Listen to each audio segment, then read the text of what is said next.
The black SUV pulled up to a hair braiding salon on Jane Street in Toronto on a Friday afternoon in February, and the man who stepped out of it was not the kind of man you expected to see on Jane Street in February. He was wearing a charcoal wool coat that cost more than most people's rent. He was carrying flowers, not a gas station bouquet. Actual flowers, deep orange and yellow proteas, the kind that bloom in South Africa, and cost $40 a stem at the shop on Bloor. He walked through the slushy parking lot in dress shoes, snow soaking through the leather, and he didn't seem to notice. He was looking for one woman. She was inside, braiding hair. She had been braiding hair since 7 that morning, and it was almost 4 in the afternoon, and her back was sending her clear messages she was choosing to ignore. Her name was Lena Asante, and she had no idea the man with the flowers was coming. She would recognize him when he walked through the door. Not because he was famous, because he was the man from the bus shelter on Dufferin 3 months ago. The man who couldn't pay his transit fare. The man she had walked up to, a stranger, and handed her last Presto card to, so he could get home. He was supposed to have nothing. Now he had a driver. Before I tell you what happened next, make sure you hit that subscribe button. If you love stories where quiet people get loud justice, this one's for you. Turn on notifications, because what this man did when he walked into that salon on Jane Street is going to stay with you.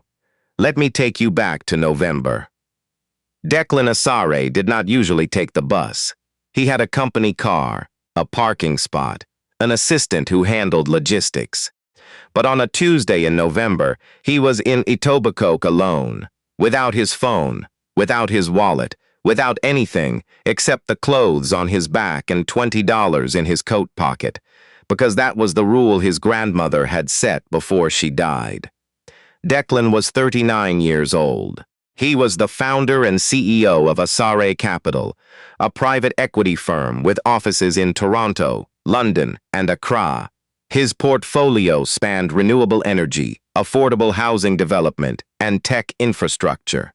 His net worth was somewhere north of $600 million. He had a penthouse in Yorkville.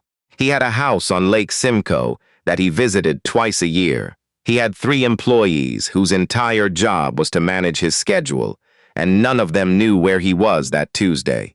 His grandmother, Nana Ama, had come to Canada from Kumasi in 1971 with 1 suitcase and a letter of acceptance to a nursing school in Hamilton. She had raised Declan's mother, then helped raise Declan when his mother got sick, and she had done all of it without ever asking anyone for anything she hadn't earned. She died in September at 83. At the reading of her will, there was no money. There was a letter, 3 pages, handwritten in her careful cursive, addressed to Declan alone. "My grandson, you have built something I could not imagine, but I am afraid you have forgotten what things cost when you have nothing. I am asking you to remember. 30 days. No cards, no phone, no help from anyone who knows your name. $20 to start, find your way, and pay attention to who you meet." He almost didn't do it. He had a board meeting in 2 weeks. He had a development deal closing in Vancouver. He had a life that did not pause for experiments. He did it anyway, because it was Nana Ama, day 12, Tuesday. He was in Etobicoke because a shelter on Islington had given him a temporary work placement sorting donations, and it was the best-paying work he'd been able to find that week. He'd made $43 in 5 days. He was careful with it. The shelter gave him a cot and 1 meal a day. Everything else he had to stretch. He was standing at the bus shelter on Dufferin in the dark at 5:15 in the afternoon. It was raining the way Toronto rains in November. Sideways, mean, personal. The shelter had 3 walls, but the wind came from the open side. He had his $20, but he'd miscalculated. The bus fare was $3.25, and he had $3 in coins. 25 cents short. He stood at the reader, and the machine beeped, and his card didn't work. and the driver looked at him with the expression of a man who had seen this exact thing 400 times and had stopped having feelings about it. "Sir, you need to tap off and let people board." The people behind him in line did what people in line do. They looked at their phones. They looked past him. Nobody moved, except one woman. She was 3 people back. She had a tote bag on one shoulder and a plastic bag of groceries on the other, and cornrows tucked under a wool hat that had seen better winters. She was not tall. She was not loud. She stepped out of the line, walked to the front, tapped her card on the reader, and said, without looking at the driver and without looking at him, "He's with me." The machine beeped green. Declan turned around. She had already moved back to let other people board. She was digging in her tote bag, not looking for credit, just finding a seat. He sat across the aisle from her. "You didn't have to do that," he said. "You were wet, and the next bus is 40 minutes. That was your card. I have legs. I can reload it tomorrow." She said it like it was nothing. Like she did this kind of thing so regularly it didn't require explanation. "Can I pay you back? I don't have. Don't worry about it." She looked at him then, steady eyes, the kind of tired that comes from years of early mornings, not one bad night. "You looked cold, that's all." She got off at Eglinton. He watched her walk up the street in the rain with her groceries, her wool hat getting darker in the wet, until the bus pulled away. He didn't get her name. He didn't know she had loaded that Presto card with the last $20 in her account that morning, specifically to make sure she could get to work and back all week. He didn't know she walked the 20 minutes home from Eglinton because she'd just given away her only ride. He found out later. Her name was Lena Asante. She was 32 years old, the daughter of Ghanaian parents who had come to Toronto in the 90s and worked themselves to nothing and back and nothing again. Her father, Emmanuel, had driven a taxi for 22 years. Her mother, Afia, had cleaned offices on Bay Street 5 nights a week for 17 years, the whole time in orthopedic shoes and a head wrap that she ironed every Sunday. Lena grew up in the Jane and Finch corridor. She was the first person in her family to finish high school on time, the second to go to college, and the only one who stayed in Toronto when things got hard instead of moving somewhere cheaper. She had a certificate in aesthetics and a chair she rented at Precious Touch, a braiding salon on Jane Street, owned by a Jamaican woman named Miss Cora, who had been doing hair in the same space for 26 years. The salon had 4 chairs, a ceiling fan that worked in summer, a heating unit that worked sometimes in winter, and a steady enough clientele that Lena could pay her chair rental, send $200 a month to her mother in Brampton, and have enough left for her own groceries if she didn't have any surprises. She always had surprises. Her brother Kobe had gotten out of a difficult situation 2 years ago and was trying to rebuild. And sometimes rebuild meant calling Lena. Her landlord had raised her rent $300 in January, and the rental market in Toronto meant moving wasn't actually cheaper. The shop's booking system had crashed twice this year, and she'd lost clients both times.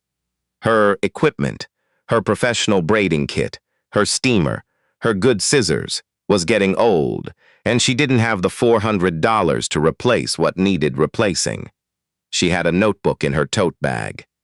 Not a journal, a business plan.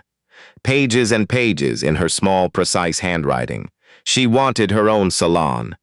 Not a chair, not a suite, a whole space. African hair care, done right for the community that needed it most, in a neighborhood that deserved better than driving 40 minutes to find someone who knew their hair. She had been writing in that notebook for 3 years.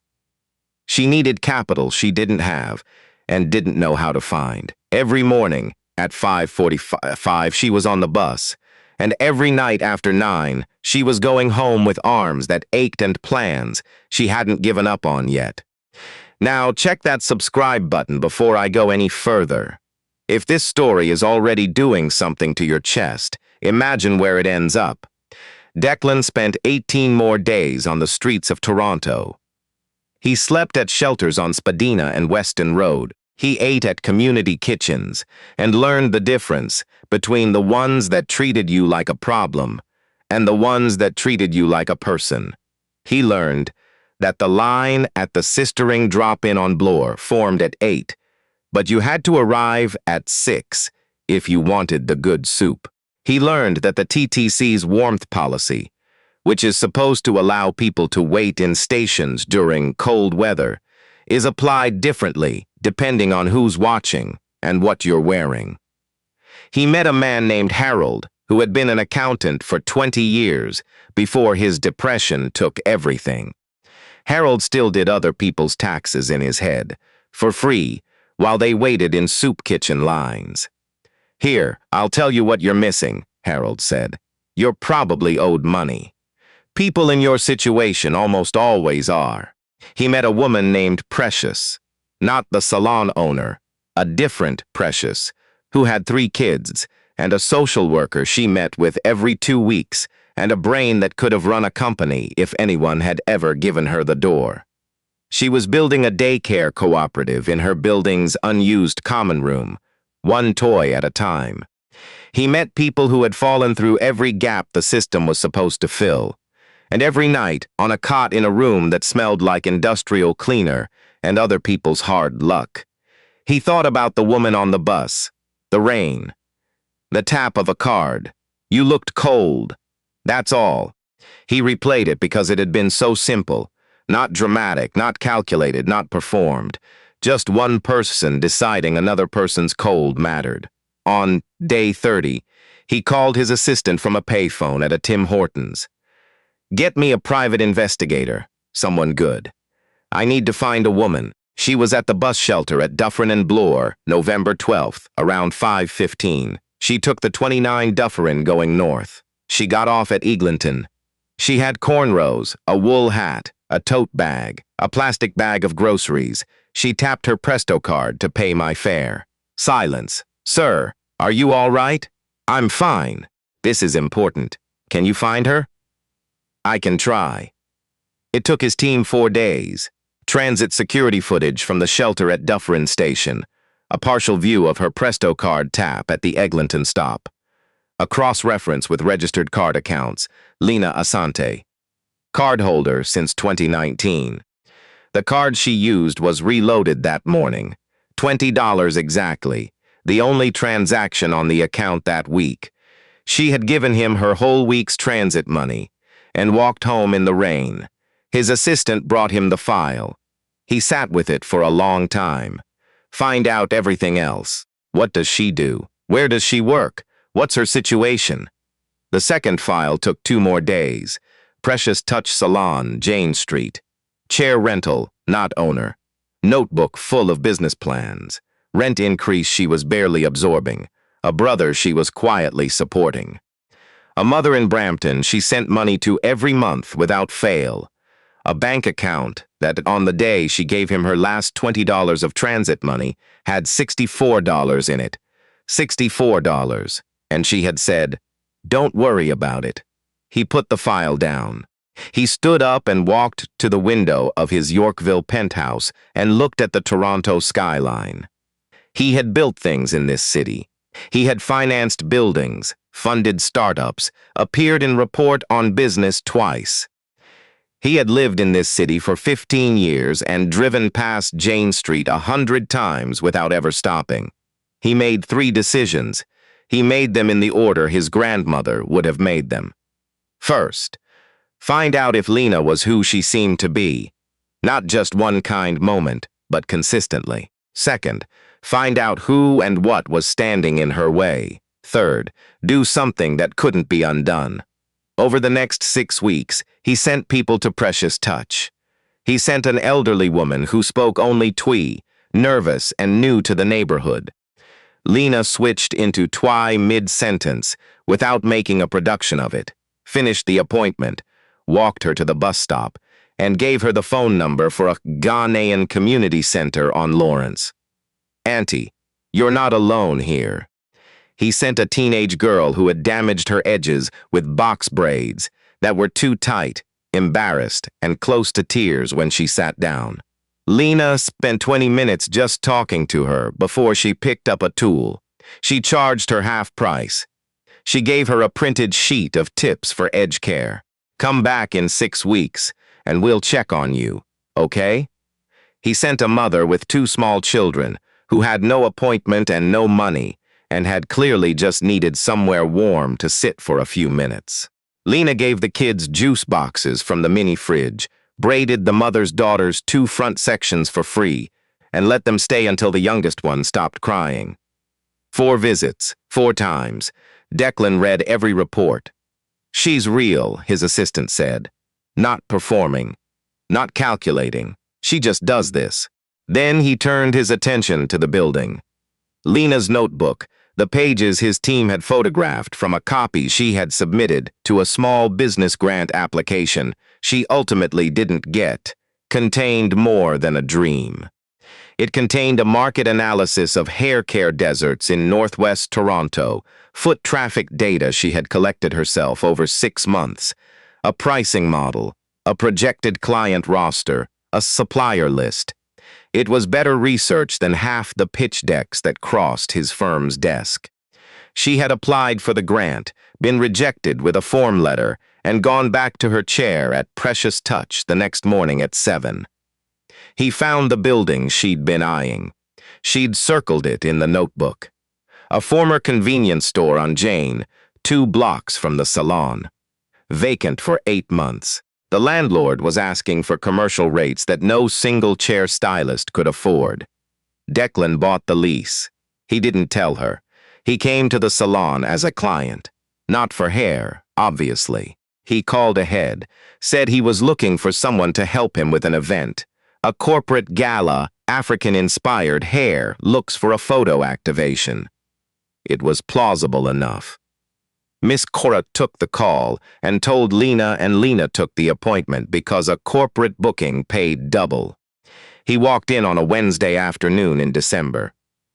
She didn't recognize him immediately. It had been dark on that bus, and he had been wet and smaller somehow, the way people are smaller when they don't have anything. She was professional, warm, asking questions about the event, pulling out a portfolio on her phone. And then he said, "The bus on Dufferin, November 12th, she went still." She looked at him the way you look at someone when your brain is running 2 tracks at once. "Is this the same person?" And then it is. "You," she said, quietly. "Me," he said. "You found me. It took 4 days and a private investigator and a transit authority request. But yes." She laughed. Surprised, short, then she caught herself, because she wasn't sure what this was yet. "I wanted to pay you back," he said. "You didn't have to." "I know I didn't have to. You taught me that." He held out an envelope. "My name is Declan Asante. I owe you $20. She took the envelope. She opened it. There was a $20 bill inside, crisp, and a card. Just his name and a phone number. "That's all," she said. "For now," he said. "Can I ask you something?" "You can ask. That notebook. The business plan. The salon on Jane. How long have you been planning it?" She went very still. "How do you know about that?" "I'm sorry. I had people do research. I wanted to know who you were before I came here." He said it plainly, not defensively. "Your plan is good. The market analysis is better than you know. The gap you identified is real." She looked at him for a long moment. "Mr. Asante," she said, "you tapped a card on a bus. I gave you a ride. That's the whole story. That was the beginning of the story. I don't need. I'm not offering charity." His voice was steady. "I invest in businesses. That's what I do.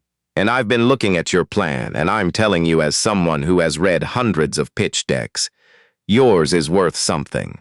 I'd like to talk about it properly. That's all." She looked at him for what felt like a long time. "Come back on Saturday," she said.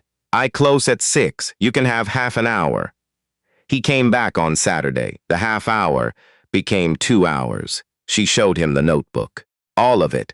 The research, the projections, the supplier contacts, the 6 months of foot traffic counts she had done herself on weekends, standing outside with a clicker and a coffee.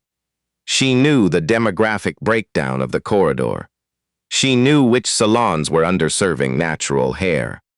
She knew what the space on Jane could hold. He asked hard questions.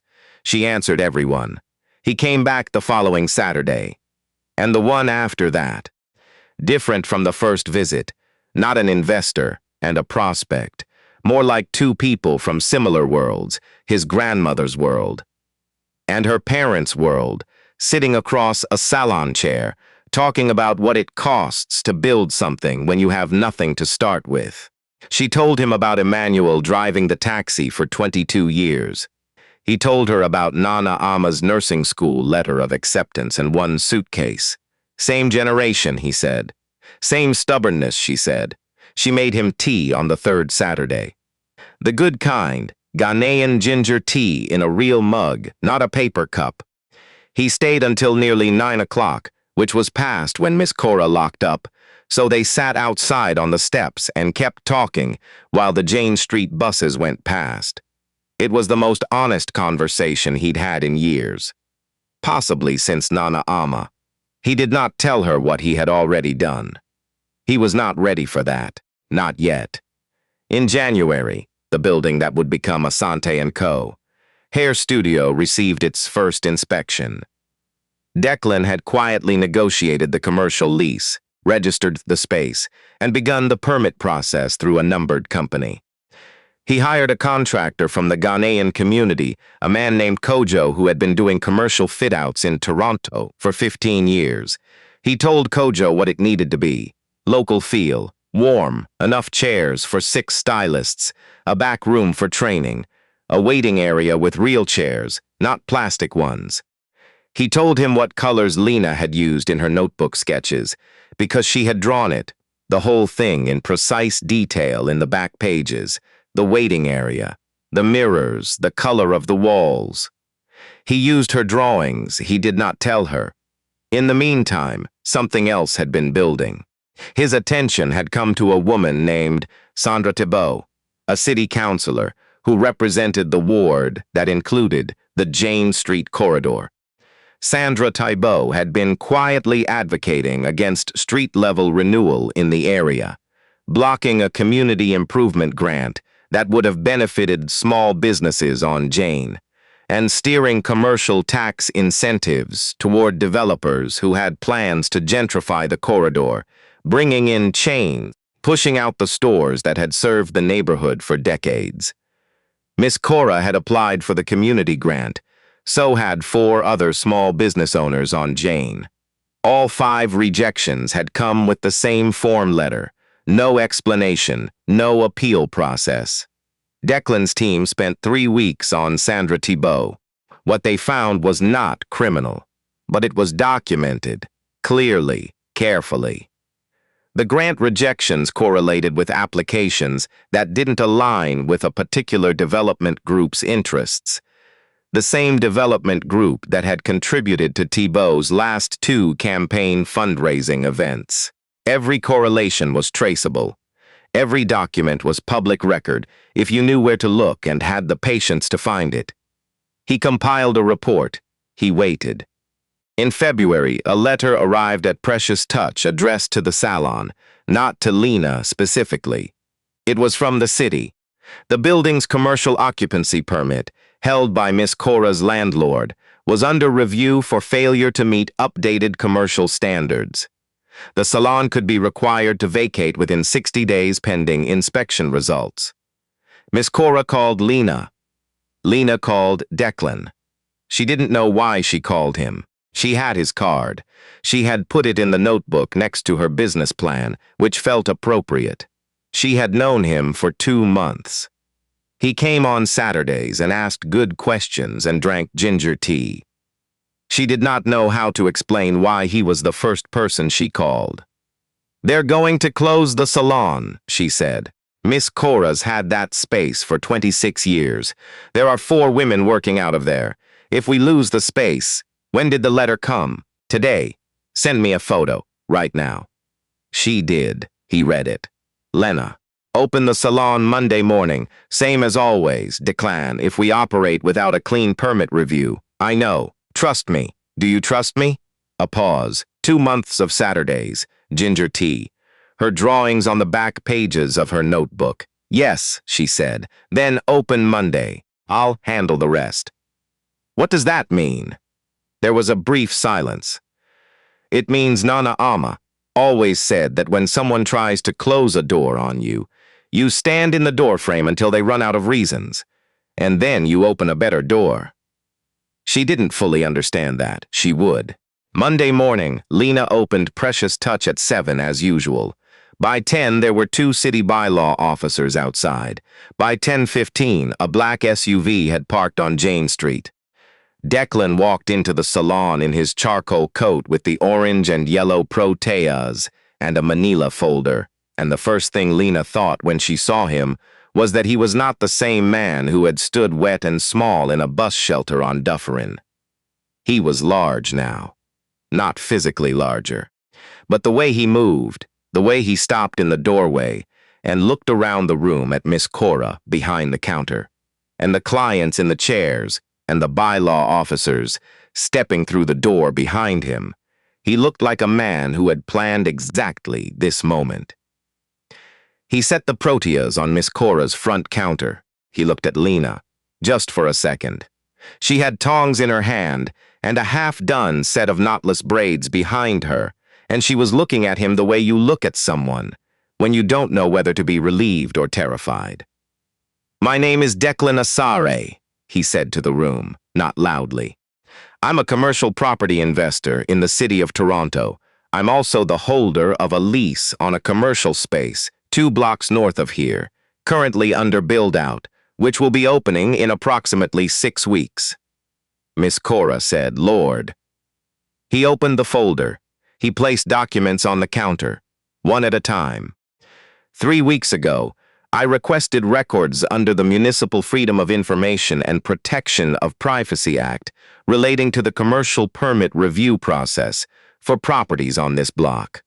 What came back was interesting. He laid down a sheet. The review flagged here was initiated by a complaint, anonymous, routed through the ward councilor's office. This was the 3rd such complaint about this building in 2 years. Each one was timed, within 6 weeks of a development proposal adjacent to this address. The bylaw officers looked at each other. He placed another document. The development group behind those proposals is the same group that fundraised, on 2 separate occasions, for Councillor Thibault's campaign. I've shared this information with 3 reporters at the Toronto Star and the CBC Metro Morning team, who have been working on a piece about commercial displacement in the Jane Finch corridor. It publishes Thursday. He looked at the bylaw officers. I also own the building that houses this salon's current lease. I purchased it last week from the previous landlord, who was happy to sell. The permit review is now moot, because any compliance updates required will be actioned by me as the building owner, and I intend to handle them. The officers looked at their clipboards. They looked at the folder. They looked at each other. They walked out. Declan turned to Miss Cora. "Your rent is staying the same for 5 years. That's in writing. I'll have the paperwork to you by Friday." Miss Cora sat down slowly in her styling chair. Then he turned to Lena. She was still holding the tongs. The half-done braids were behind her, waiting. She was looking at him with an expression he had not seen on her face in 2 months of Saturdays, which was the expression of someone who does not know where to put what they are feeling. "You bought the building," she said. "I bought the building, and the space 2 blocks up. That, too. For what?" He picked up the proteas from the counter and held them out. 3 months ago, you gave me your last $20 of transit money so I could get home on a cold night in November. You walked home in the rain so a stranger could be warm on a bus. You didn't ask for anything back. You didn't even tell me your name. She took the flowers. The space 2 blocks north, he said. It's yours. The build-out is based on drawings from your notebook. I hope I remembered the wall color correctly. My contractor said it was between dusty rose and terracotta, and he called me 4 times about it. Her hand went over her mouth. It's called Asante & Co. because that's your name, and because anyone who builds what you have built out of what you had should have their name on the door. Miss Cora was crying. The 2 clients in the chairs were crying. A woman who had been sitting in the waiting area with a magazine she had not been reading for 20 minutes was crying. Lena Asante stood in the middle of a hair salon on Jane Street, holding $40 proteas and a pair of braiding tongs, and she did not cry. She stood very still, the way her mother had taught her to stand when something big happened, feet flat, breath in, hold the feeling until it becomes yours. Then she said, "Declan." "Yes, my client's braids." He looked at the chair, the half-done knotless set. "Right," he said. "She's been sitting there for 2 hours. I'll wait." She turned back to her chair. She finished the braids. She did it well, the way she did everything, unhurried, precise, even with proteas on the counter and a man in a charcoal coat sitting in the waiting area, reading a 3-month-old issue of Essence, because that was the only magazine available, and she didn't apologize for it. The story spread the way things spread when they are true and specific, and the details are the kind that land in your chest. A woman gave a stranger her transit card in the rain. He turned out to be a private equity CEO on a 30-day experiment his dead grandmother asked him to do. 6 weeks later, he bought the building her boss had rented for 26 years and opened a salon with her name on it, 2 blocks away. The CBC piece ran Thursday alongside the Toronto Star feature on commercial displacement. Sandra Thibault's office did not respond to media requests. 2 of the 5 business owners whose grants had been denied received new communications from the city within the week. Miss Cora's phone rang for 3 days straight. The waiting list for Asante & Co. Hair studio opened before the paint was dry and hit 64 names in 48 hours. The number 64 was not lost on Lena. $64. The amount in her account the morning she gave a stranger her transit card. She kept the original $20 bill, the one from the envelope, the first thing he gave her. She put it in the back of the notebook, behind the drawings of the salon, between the page with the market analysis and the page where she had written the name, Asante & Co., in capital letters 3 years ago, when it was still just something she believed in alone. She hired 5 stylists, all women, 3 from the corridor, 1 recent newcomer from Côte d'Ivoire, who had a diploma in cosmetology and had been working cash jobs because nobody would give her a chair, and 1 from her own building who had been doing hair out of her apartment and getting noise complaints. Her mother, Afia, took the bus up from Brampton on opening day. She walked through the door and stood in the middle of the space. The warm walls, the good lighting, the mirrors with the beveled edges, her daughter's name on the door in gold letters, and she pressed both hands to her chest the way she pressed them together at church. "Your father," she said, 22 years in a taxi. He always said one day, "I know, Mama, one day is today." Emmanuel had died 4 years ago. Heart attack, January, at the wheel of a taxi on the Gardner. Lena had not been able to pay for the funeral herself. The community came. They always came. She had promised herself, standing at his grave in Brampton, that whatever she built would have his steadiness in the foundation. She told Declan this on the 4th Saturday, which was not a salon Saturday anymore, but a dinner Saturday, at a Ghanaian restaurant on Eglinton called Akosua's, where the owner brought you shito, whether you ordered it or not, and the jollof came in the correct quantity, which is more than you think you need. My grandmother was the same, he said. She never had much, she gave all of it. They knew something we're still learning. What's that? Lena thought about it. That having enough to give is not about the amount. It's about deciding you're the kind of person who gives. He looked at her, across the table, with the same expression he'd had in the salon when she turned back to finish the braids, instead of standing there having feelings about it. The expression of a man who had been alone at the top of something for a long time and had not expected company this good. Your grandmother, Lena said. What was her name? Nana Ama. She sounds like someone my mother would have liked. She would have loved your mother. He paused. She would have loved you. They were quiet for a moment. The restaurant was warm. Akasua's jollof was exactly right. Outside, Eglinton in February was doing what Eglinton in February does, which is its best to discourage optimism, and it was not succeeding. He proposed at the salon, not on a Saturday. On a Tuesday morning in October, before the first client, before the stylists arrived, when the salon was empty, and the morning light came through the front windows, and the gold letters on the door caught it.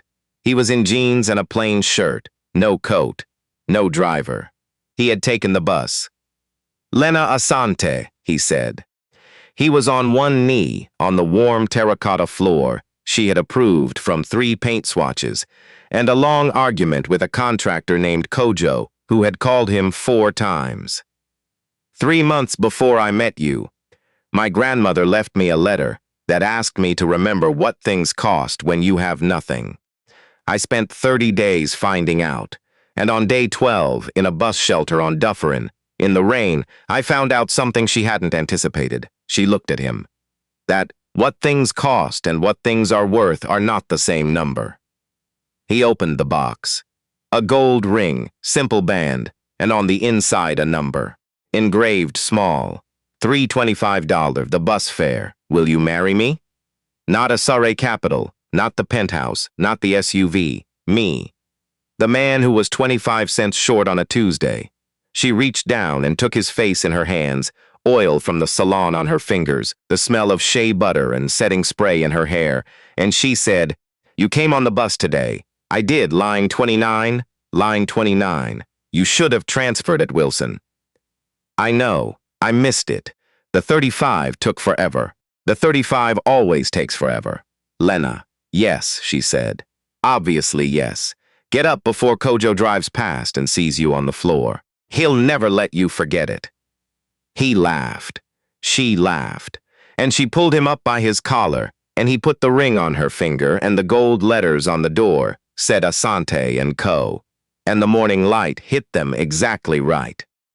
They were married in the spring, on the front steps of the salon, which Miss Cora decorated with the kind of commitment usually reserved for weddings in proper venues. String lights from the awning to the tree on the boulevard. Kente cloth on the door handles. A table of food that Akosua from the Eglinton restaurant catered starting at 5 in the morning. Jollof, kelawele, suya, and chin-chin in bowls that kept getting refilled. Afia wore her best dress and cried from the moment she arrived until the moment she was asked to stop by Lena in a tone that was affectionate but firm. Kojo was best man. He gave a speech that was mostly about the paint color disagreement, and somehow it was the best speech anyone had heard at a wedding in years. Nana Ama's letter was read aloud. Declan's assistant, who had been with him for 7 years and had once found a woman using transit records and a parking lot camera, read it in a voice that only broke once, at the lines that said, "Pay attention to who you meet." Lena's maid of honor was the stylist from Côte d'Ivoire, Danielle, who had spent the previous night doing Lena's hair and who was also doing her own makeup in the salon mirror while crying, which was ambitious. Miss Cora danced. Nobody asked her to stop. The 64 people who had been on the original waiting list were invited. All 64 came. The woman who had been sitting in the waiting area with a magazine, she wasn't reading the day. Declan walked in with the folder and the flowers. She came too. She had booked her appointment at Precious Touch 3 years ago. She had been coming to Lena ever since. She arrived with a card that said, inside, in her own handwriting, "I was in that chair when it all started. I'm glad I was late that morning." And somewhere in Brampton, in the house her husband had paid for, with 22 years of taxi shifts, Lena Asante danced with her daughter on a sidewalk on Jane Street under string lights and kente cloth, and said into her ear, loud enough that Declan could hear it too, "He fixed your mother's heart, not just your corner. You hold that one." Lena looked at her husband across the steps, his hand already finding hers without looking, the way you find things you've stopped being afraid of losing. "I know, Mama," she said. "I know." And the bell above the salon door rang every morning after that, like it always had, like nothing had changed, and everything had, which is exactly what the best beginnings feel like.